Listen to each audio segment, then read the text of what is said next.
Thank you, James. Good morning, everyone, and thanks very much to the Heartland Institute for inviting me here to present my thoughts on the subject of climate change. But first, let me give you a little thumbnail of where I've come from over these many years. This was my home for my first 14 years, a small logging camp on the northwest tip of Vancouver Island in the rainforest by the Pacific. I didn't realize how lucky I was. There's the town today, growing up, playing on the tide flats by the salmon spawning streams in the rainforest until I was sent off to Vancouver to boarding school, eventually finding myself at the University of British Columbia studying the life sciences, biology, biochemistry, genetics, a little forestry. And then in the mid-1960s, before the word was known to the general public, I discovered the science of ecology, the science of how all things are interrelated and how people are related to them. And in the mid-1960s, at the height of the Vietnam War, the height of the Cold War, and the threat of all-out nuclear war, and the growing concern for the environment, I was transformed into a radical environmental activist. I can't seem to get it to go that way anymore. I found myself in a church basement with a like-minded group planning a protest voyage against U.S. hydrogen bomb testing in Alaska. We proved that a somewhat ragtag-looking bunch, that's me under the P in '71, could sail a leaky old halibut boat across the North Pacific, help galvanize public opposition to the tests, and change the course of history. That turned out to be the last hydrogen bomb the United States ever detonated. President Nixon canceled the remaining tests in the series due to the overwhelming opposition we had spearheaded. On our way back from Alaska, we were welcomed into the big house of the Namgis Nation at Alert Bay, near my northern Vancouver Island home, where they made us brothers of the tribe. For this began for Greenpeace the tradition of the warriors of the rainbow. It's after a Cree legend that says one day when the skies are black and the birds fall dead and the waters are poisoned, that people around the world will join together to save the earth. We named our ship the Rainbow Warrior, and I spent the next 15 years full-time on the front lines of the movement around the world. Next, we took on French atmospheric nuclear testing in the South Pacific. France was still detonating hydrogen and atomic bombs in the air in the early 70s, sending radiation around the world. They were a little more difficult. It took some years to drive these nuclear tests underground. And as late as 1985, under direct orders from President Mitterrand, French commandos bombed and sank the Rainbow Warrior in Auckland Harbor, killing our photographer. Going back again to the 70s, here I am driving a small rubber boat into the first encounter with the Soviet factory whaling fleet in the North Pacific in 1975. We confronted the whalers, putting ourselves in front of their harpoons and our boats to protect the fleeing whales. This got us on television around the world, bringing the Save the Whales movement into everyone's living room for the first time. Just 4 years later, factory whaling was banned in the North Pacific and eventually in all the world's oceans. Here I'm sitting on a baby seal off the east coast of Newfoundland to protect it from the Hunters Club. I was arrested and hauled off to jail. The seal was clubbed and skinned, but this picture appeared in over 3,000 newspapers around the world the next morning. This and many other direct actions eventually brought changes to the way Canada manages its seal herds. Anyways, by the mid-'80s, we'd grown from a church basement into a group with $100 million a year coming in and offices in 20 countries around the world. Presidents and prime ministers now spoke of the environment on a regular basis. But for me, it was time to make a change. I had been against at least 3 or 4 things every day of my life for 15 years. I decided it was time to try and figure out what I was in favor of for a change. I made the transition from the politics of confrontation, which is basically about telling people what they should stop doing, to the politics of trying to find consensus about what we should do instead. There is no escaping the fact that 7 billion people wake up every morning on this planet with real needs for food, energy, and materials. Sustainability, which for me was the next logical step after environmental activism, is partly about continuing to provide for those needs, maybe even getting a little more food and energy for people in the developing world, while at the same time constantly striving to reduce the negative impact caused by getting the food, energy, and material from the Earth's environment. Anyways, I could go on forever, but that's my story from the early years. Why did I leave Greenpeace after 15 years? When I began with Greenpeace, we had a strong humanitarian orientation to stop all-out nuclear war, to save civilization from destruction. By the time I left 15 years later, that's the peace in Greenpeace, of course. By the time I left 15 years later, Greenpeace had drifted into a position along with the rest of the movement as characterizing humans as the enemies of the earth. And that was not for me. We are part of nature and from nature. Greenpeace also began to adopt positions I didn't agree with from a scientific point of view. Ban chlorine worldwide became one of the slogans. No matter how much I tried, it didn't matter that I was trying to convince them that chlorine is the most important element for public health and medicine, which it is. Adding it to drinking water is the biggest advance in the history of public health, and 75% of our synthetic pharmaceuticals are chlorine-based chemistry. Anyways, I had to leave because of that. And here, look at them today in the Philippines with a mask on in a parade, golden rice, which could help cure 2 million kids from dying each year, and they associate it with death in order to scare parents about something that can actually prevent their children from dying by the hundreds of thousands and millions every year. So that's where Greenpeace went, and I didn't want to go there. I'll just tell you about forests for 1 second because it's the most important thing, and it actually has a lot to do with climate. But wood is the most important renewable energy source in the world, it's the most important renewable material resource in the world, and it is the most important sequester of carbon in the world if you're concerned with that. And yet my old friends in Greenpeace are basically against forestry. In other words, opposed to the most important renewable resource in the world. We should be growing more trees and using more wood. Many activists argue we should cut fewer trees and use less wood. But this is the correct environmental point of view. But look at what Greenpeace does to this. Here's what the IPCC says. They're actually correct on this, except it takes them 38 bureaucratic words to say it. In the long term, a sustainable forest management strategy aimed at maintaining or increasing forest carbon stocks, that's what they call trees, while producing an annual sustained yield of timber, fiber, or energy from the forest will generate the largest sustained mitigation benefit, means the best thing to do. In other words, they're saying use trees instead of using steel and concrete wherever you can, and you will reduce energy consumption and you will be using something renewable. Greenpeace says, the IPCC says the easiest and cheapest way to fight climate change is to, quote, leave trees standing and protect its biodiversity, unquote. When I challenged this, the Greenpeace person said, oh, I didn't mean to put quotes around it, I was just paraphrasing. But that's a lie too. It isn't a paraphrase. What the IPCC is saying is grow more trees and use more wood. 6 words.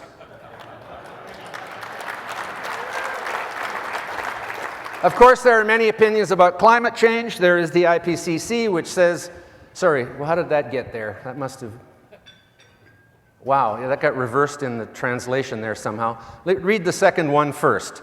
You know it all. It's extremely likely that human influence has been the dominant cause of the observed warming since the mid-20th century. Extremely likely. Does it make it more likely to put the word extremely in front of likely? They say yes. They say that means 99%, because very likely is 90%. And so they put percents along with adjectives that go with likely. What it turns out, actually, is that this is not a scientific word at all, likely. And even in the IPCC report, it says it's an expert judgment in the same paragraph as they say this extremely likely. An expert judgment is not a fact, it is an opinion. This is an opinion, so let them have their opinion, but they should make it clear that it's an opinion. Oh, sorry, back up here. Whoa. Okay, start over again. Anyways, this is what, wow, I got too far back, didn't I? There I go. This is what the Global Warming Petition Project, 31,000 scientists and professionals, all from the United States. This isn't even an international list, so much for your consensus. But I put my faith in the late Michael Crichton, who said, "I'm certain there's too much certainty in the world."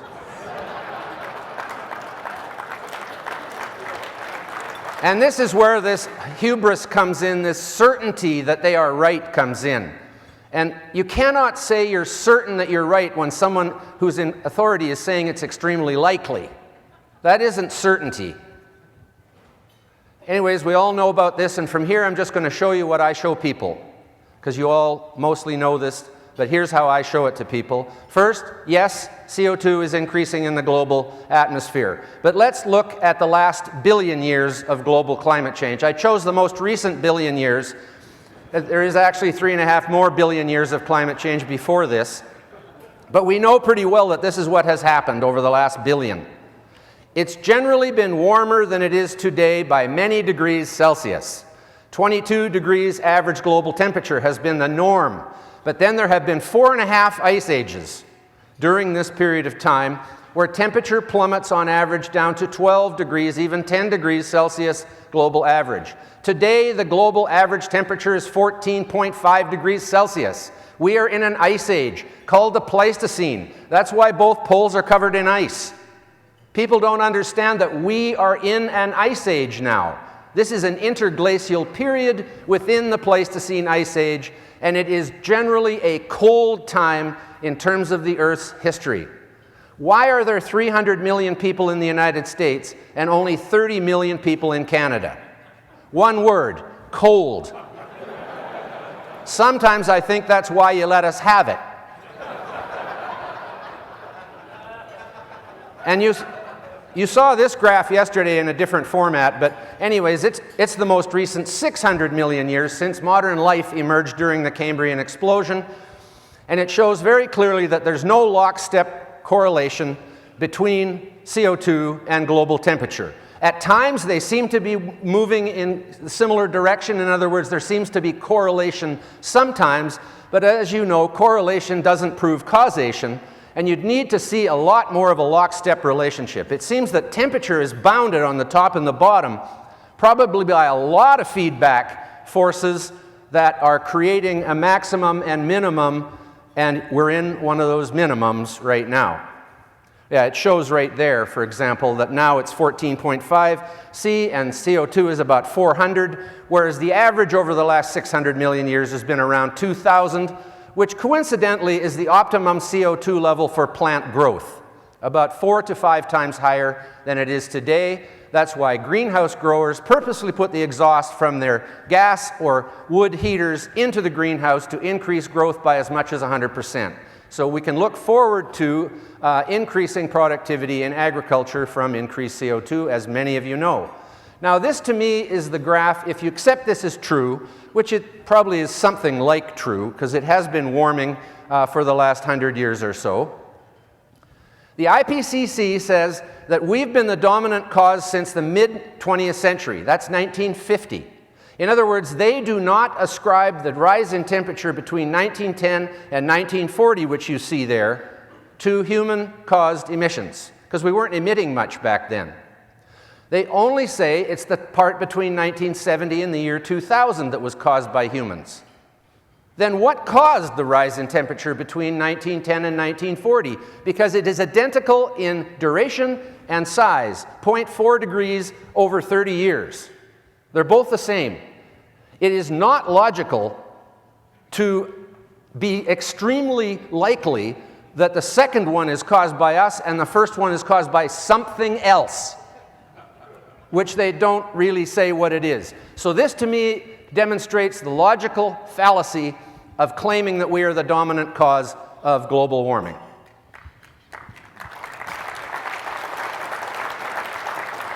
Many of you have seen this. There has been no increase in global temperature for 17 years and 10 months and running. And then here is the United States for the last 10 years. The temperature has actually declined by a significant amount. And the polar vortex had something to do with this, I think. But no, I forgot, that was warming. That's right, yeah, I shouldn't make that mistake again. And here, of course, is the Arctic sea ice, which right now is nearly 1 million square kilometers below its average since 1979, when we first started measuring it from a satellite. We have no idea what the extent of Arctic sea ice was before then, but somehow or other Amundsen got through there with an 8-horsepower motor and a wooden boat in 1904. And the Canadian ship St. Roch got through there in 1942 or 4, both ways back and forth with a small engine, without a big icebreaker. So, what was it? Who knows what it was like back then during the heat wave of the 1930s into the 40s. And here, of course, is the Southern Ocean, where if you take the difference between the Antarctic and the Arctic, there is now nearly 1 million square miles more sea ice than the average since we started measuring it in 1979. And this is the sum total of our knowledge about sea ice. And apparently this is also due to global warming, the increasing extent of sea ice in the Antarctic, whereas the decreasing extent of sea ice in the Arctic is also due to global warming. So I get it. Everything is due to global warming.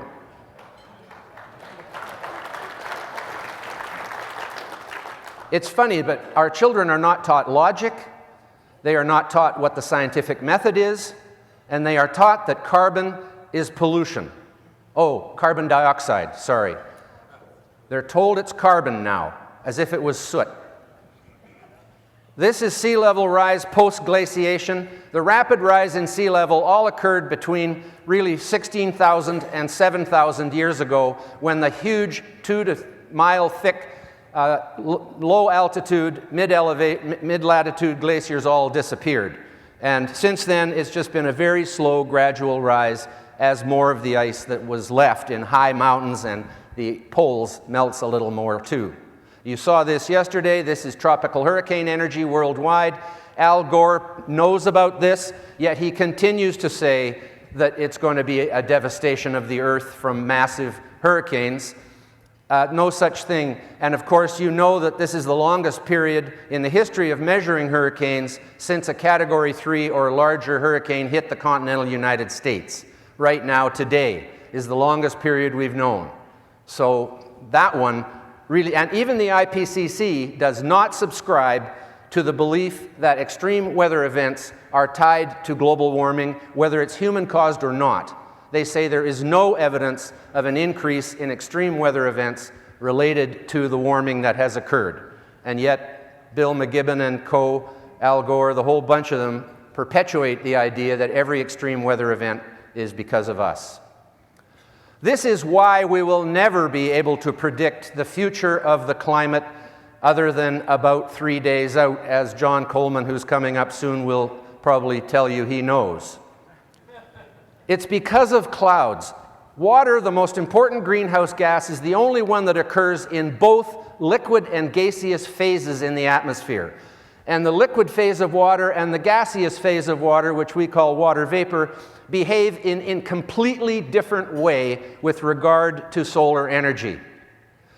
Clouds can reflect the sun back, they can hold the heat in, depending on where they are and how thick they are, and what computer model can predict the pattern of clouds in the world? It's impossible. That is why we will never be able to predict the future of climate, and clouds are the wild card, and many people believe that as the earth warms and more water evaporates off the sea, it will be cloudier and wetter, and that will reflect more sunlight back. In other words, there will be a negative feedback against the effect of CO2, and that is just as plausible a hypothesis as the fry in hell hypothesis that we keep getting from the alarmists. As a matter of fact, it's probably a more plausible hypothesis. CO2 is the most important nutrient for all life on Earth. Please teach the children this.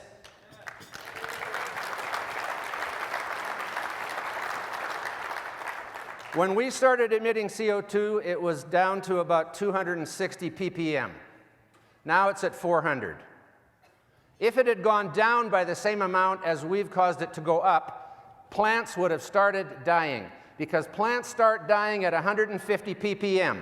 Below that, and one of the reasons the CO2 has fluctuated during the glaciation we have had in the last 2.5 million years, is because when the plants start dying, they emit the CO2 that they hold, the carbon that they hold as CO2, and then it gets better again. And so we've been skipping along on top of this low point for CO2 for a long time now, and it's about time somebody did something about it.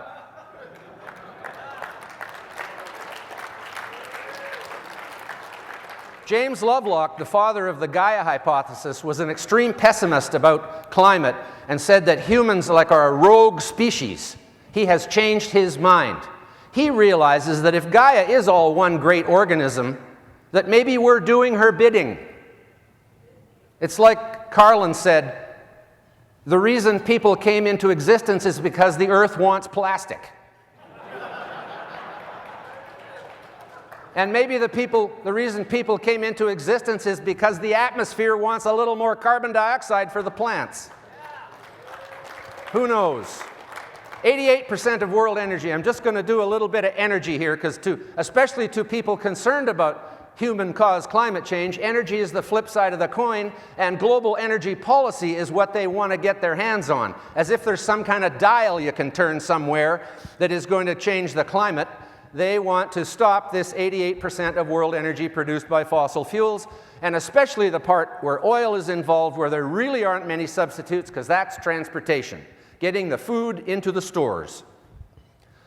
Hydroelectric produces 20% of global electricity, the most important and cost-effective source of renewable energy. Greenpeace and the rest of them are against it.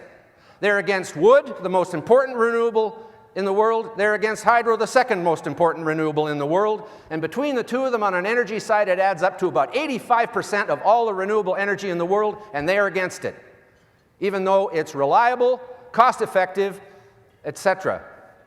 Three Gorges Dam, Greenpeace succeeded in getting the World Bank to pull the funding from this. Thankfully, we buy enough flat-screen TVs from those guys that they could afford to build it without the World Bank, and they did.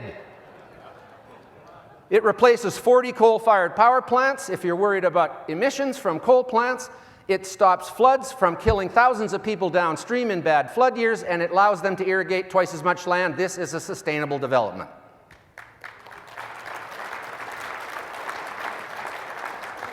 And Canada, we up north get 60% of our electricity from hydro, but they're against that.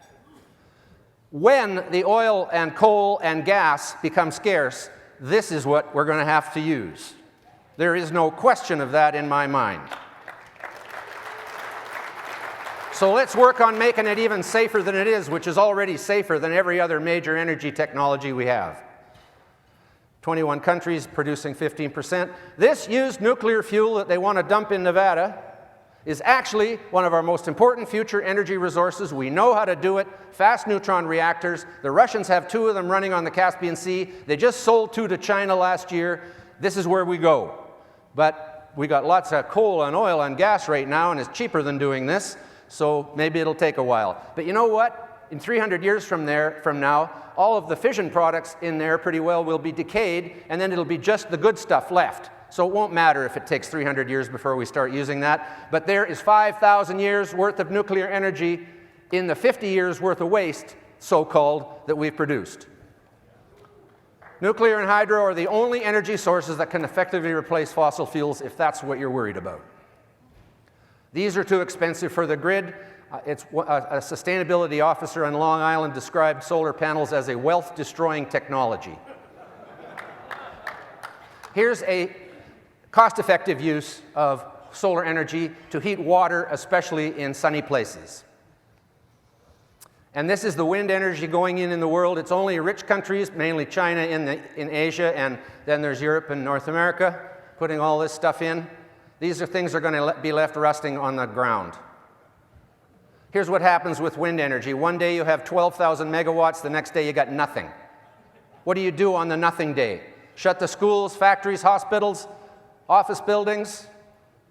Go home? No. You start a coal plant. That's what they're doing in Germany. In Germany, CO2 emissions and coal consumption has increased for the last 3 years running, while they call themselves the greenest energy country on earth. In the United States, because gas is replacing coal, in some areas, CO2 emissions have gone down steadily for the last 5 years, without any massive government intervention. Greenpeace's fossil fuel dilemma. Their new $32 million ship, they say it's powered by super efficient electric motors and the wind, powered by the wind. as if the wind is powering the super efficient electric motors. Here they are protesting a coal plant being built on the shores of the Netherlands with all these wind farms around it. And Greenpeace says, you should be like us. You should power yourself with the wind. Don't build that coal plant. What's in the basement of that boat? 2 big diesel engines. That's how they power the super efficient electric motors. And if the wind isn't blowing, they have to fire them up. Or if it isn't blowing in the direction they want to go that day, they have to fire them up. This is called sail assist. And those windmills are wind assist for the coal plant when the wind is blowing.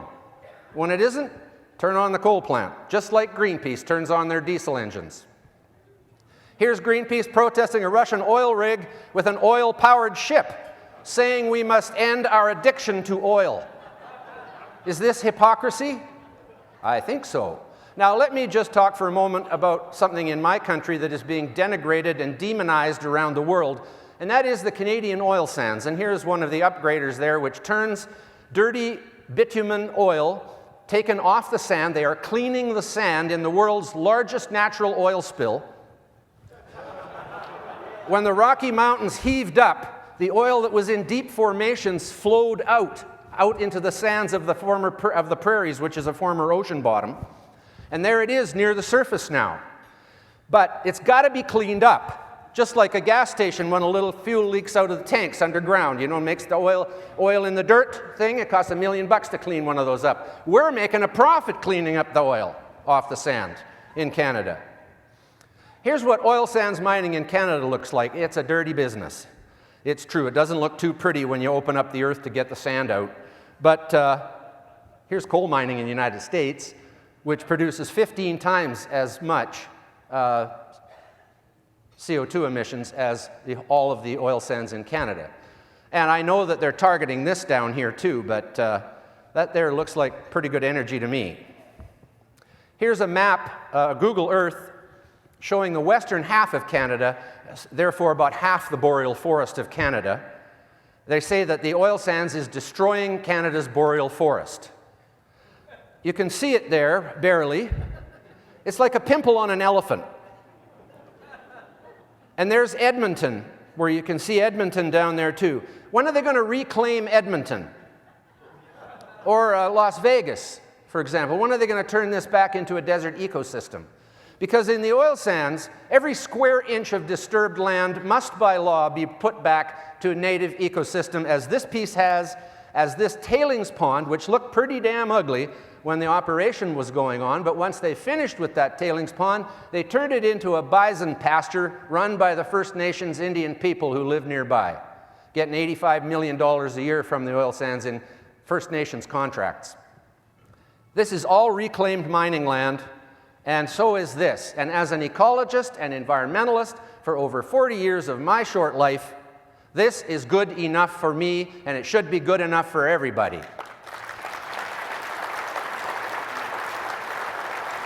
Thank you very much for listening to me this morning.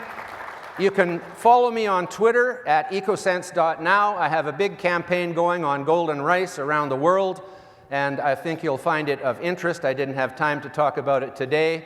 And we're talking about all the environmental issues there on EcoSense now. Climate change, GMOs, nuclear energy, and all those topics. And I think you'll find it interesting if you're into following tweets to come and join the conversation with me. Again, thank you very much for listening to me this morning. Oh, I just wanted to mention one more thing. John L. Smith, if you are here, your Las Vegas Review-Journal article is garbage. Thank you. Good job, Patrick. Thanks, James. Thank you. Thanks very much.